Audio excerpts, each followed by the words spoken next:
Thank you, Mr. Speaker and members.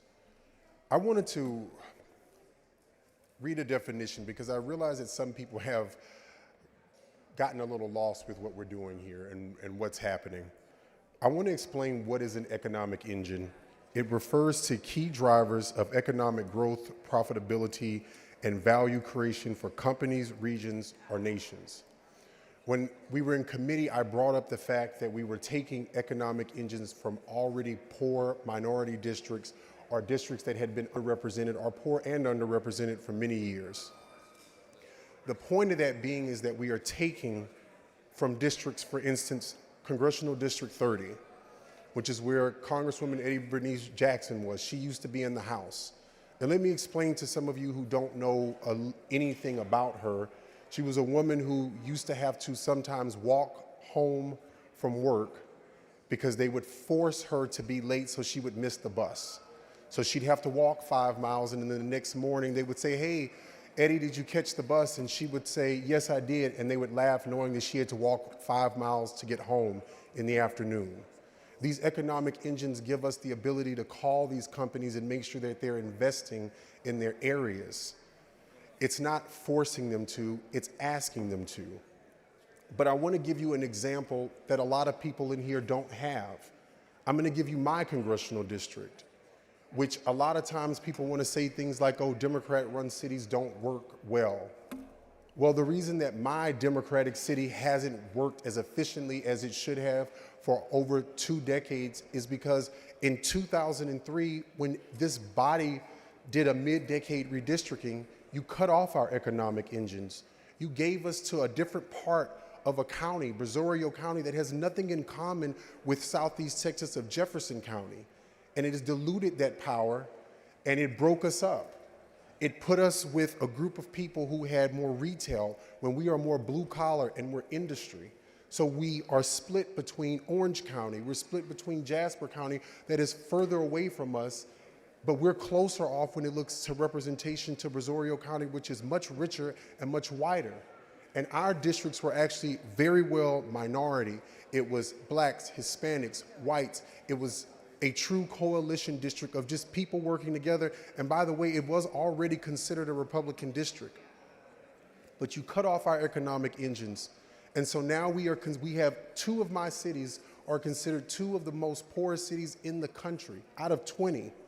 But it gives you all a reason to say that certain people are poor, certain people are damaged. We need to take over their school districts. But that was done in this body when you took away our representation, when you gave us to a congressional member who didn't have a real understanding of what we were dealing with, and when the vast majority of those counties, the other part of that county, they didn't have to come to us to ask for votes, whether they were a Democrat or Republican.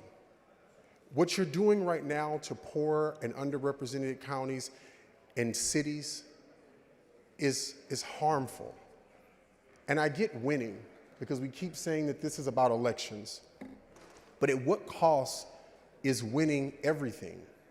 Is it more important for you to win and have seats knowing that you've already messed up and harmed other people in their districts? You have already helped increase crime rates in other people's districts. You've already had them underfunded when it comes to school programs. And I'm telling you this not because someone read this to me in a book. I'm telling you this because this is what you've done to my community.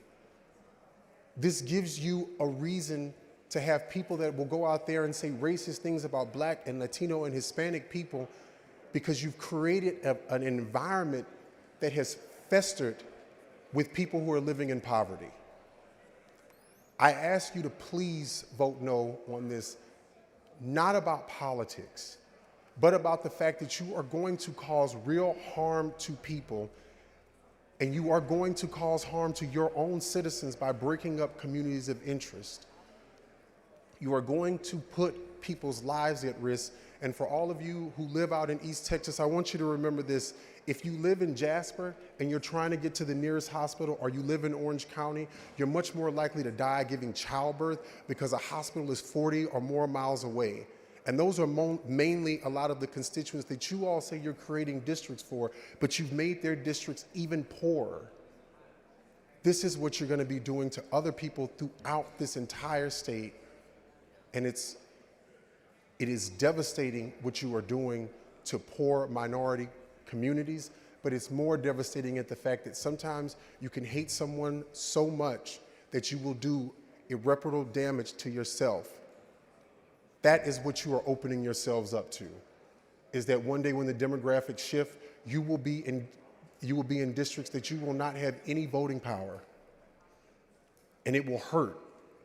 And you will watch your children grow up and go to jail and lose educational value. And I know that because that's what you all did to my district. That's what I represent. That's who I am and where I am from. I hope you take that into accountability when you're taking your vote into play, because this has real life implications for people, and it does hurt.